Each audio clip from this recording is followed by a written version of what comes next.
The one and only Ivan, pages 89 to 108. Ivan, Bob. I blink. The dawn sky is a smudge of gray flecked with pink, like a picture drawn with only two crayons. I can just make out Ruby in the shadows, waving hello with her trunk. Are you awake? Ruby asks. We are now, says Bob.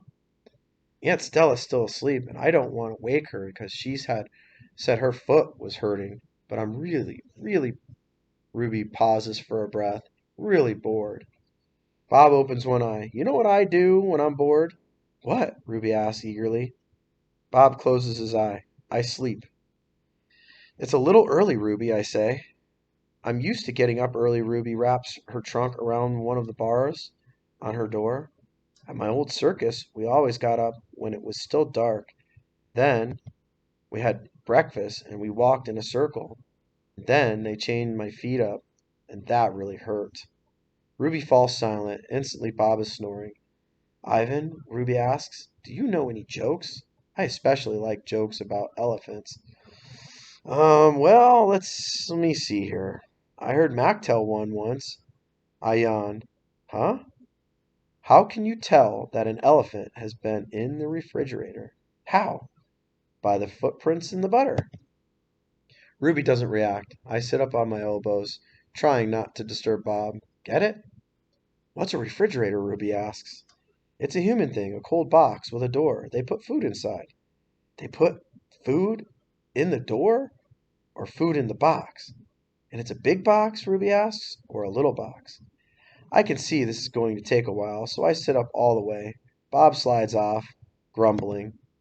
I reach for my pencil, the one I snapped in half with my teeth. Here, I say, I'll draw you a picture of one.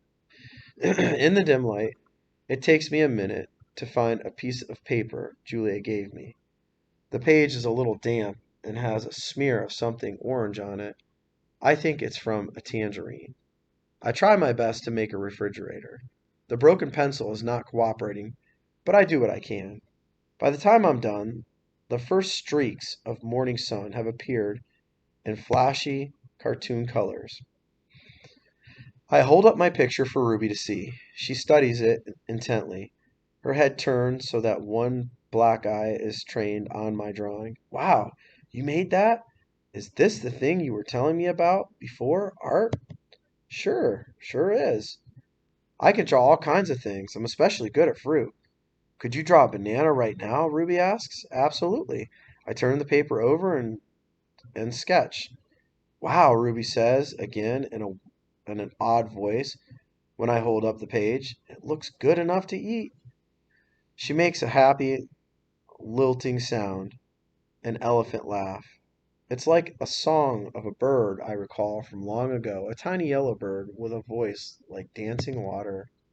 Strange, I'd forgotten all about that bird, how she'd wake me every morning at dawn when I was still curled safely in my mother's nest. It's a good feeling making Ruby laugh, so I draw another picture and another along the edges of the paper. An orange, a candy bar, a carrot. What are you up to? Stella asks, moaning as she tries to move her sore foot. How are you doing this morning? I ask. Just feeling my age, Stella says. I'm fine. Ivan is making me pictures, Ruby says.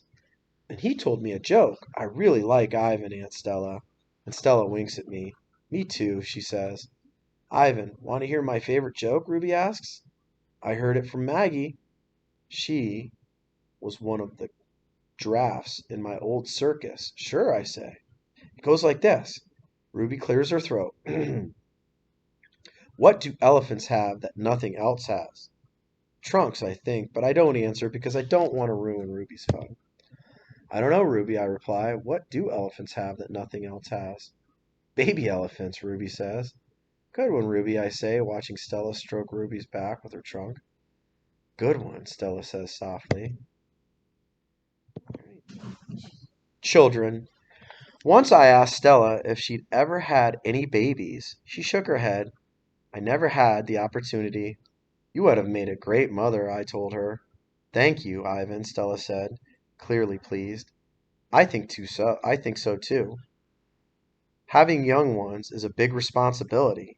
You have to teach them how to take mud baths, of course, and emphasize the importance of fiber in their diet. She looked away, contemplating. Elephants are excellent at contemplating. I think the hardest part of being a parent, Stella added after a while, would be keeping your babies safe from harm, protecting them. The way silverbacks do in the jungle, I said. Exactly, Stella nodded. You would have been good at protecting too, I said confidently. I'm not so sure, Stella said, gazing at the iron bars surrounding her. I'm not sure at all. Mac and George are chatting while George cleans one of my windows. George, Mac says, frowning. There's something wrong with the parking lot. George sighs. I'll take a look as soon as I'm done with this window. What's the problem? There are cars in it. That's what's wrong. Cars, George? Mac breaks into a grin. I think things are actually starting to pick up a bit. It's gotta be the billboard. People see that baby elephant and they just have to stop and spend their hard-earned cash. I hope so, George says. We sure could use the business. Mac's right. I have noticed more visitors coming since he and George added the picture of Ruby into the sign. People crowd around Ruby and Stella's domain, oohing and eyeing at the sight of such a tiny elephant. I gaze out at the huge sign that makes humans stop and spend their hard-earned money in cash. I have to admit that the picture of Ruby is rather cute, even if she doesn't look like a real elephant. I wonder if Mac could add a little red hat and a curly tail to the picture of me. Maybe then more visitors would stop by my domain. I could use a few oohs and ahs myself. Ruby's story. Ivan, tell me another joke, please, Ruby begs after the 2 o'clock show. I think I may have run out of jokes, I admit. A story then, Ruby says. Aunt Stella's sleeping, and there's nothing to do. I tap my chin. I'm trying hard to think, but when I gaze up at the food court skylight, I'm mesmerized by the elephant-colored clouds galloping past. Ruby taps her foot impatiently. I know, I'll tell you a story, she says. A real live true one. Good idea, I say. What's it about? It's about me, Ruby lowers her voice. It's about me and how I fell into a hole, a big hole. Humans dug it. Bob pricks his ears up and joins me by the window. I always enjoy a good digging story, he says. It was a big hole full of water near a village, Ruby says. I don't know why humans made it. Sometimes you just need to dig for the sake of digging, Bob reflects. We were looking for food, Ruby says, my family and I, but I wandered off and got lost and went too close to the village. Ruby looks at me, eyes wide. I was so scared when I fell into that hole. Of course you were, I say. I would have been scared too. Me too, Bob admits. And I like holes. The hole was huge. Ruby pokes her trunk between the bars and makes a circle in the air. And guess what? She doesn't wait for an answer. The water was all the way up to my neck, and I was sure I was going to die. I shudder. What happened then? I ask. I'll tell you what happened, Bob says, darkly. They captured her and put her in a box and shipped her off, and here she is, just like they did to Stella. He pauses and scratches an ear. Humans, rats, have bigger ears. Roaches have kinder souls. Flies have... No, Bob, Ruby interrupts. You're wrong. These humans helped me. When they saw I was trapped, they grabbed the ropes and they made loops around my neck and my tummy, and the whole entire village helped, even the little kids and the grandmas, and they all pulled and pulled. Ruby stops. Her lashes are wet, and I know she must be remembering all the terrible feelings from that day. And they saved me, she finishes in a whisper. Bob blinks. They saved you? He repeats. When I was finally out, everyone cheered, Ruby says, and the children fed me fruit. And then all those humans led me back to my family. It took the whole day to find them. No way, Bob says, still doubtful, It's true, Ruby says. Every word. Of course it's true, I say. I've heard rescue stories like that before. It's Stella's voice. She sounds weary. Slowly, she makes her way over to Ruby. Humans can surprise you sometimes. An unpredictable species, Homo sapiens. Bob still looks unconvinced.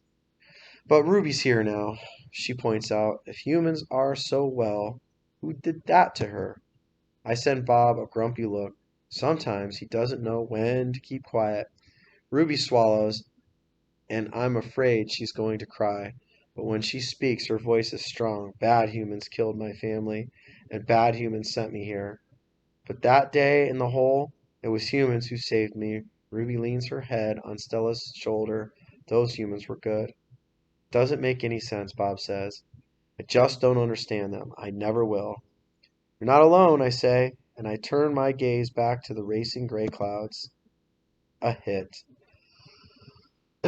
Stella's foot hurts too much for her to do any hard tricks for the 2 o'clock show. Instead, Mac pulls her limping into the ring, where she tracks a circle in the sawdust. Ruby clings to her like a shadow.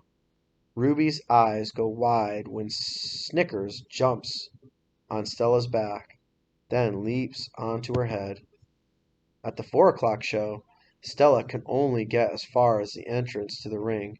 Ruby refuses to leave her side. At the 7 o'clock show, Stella stays in her domain.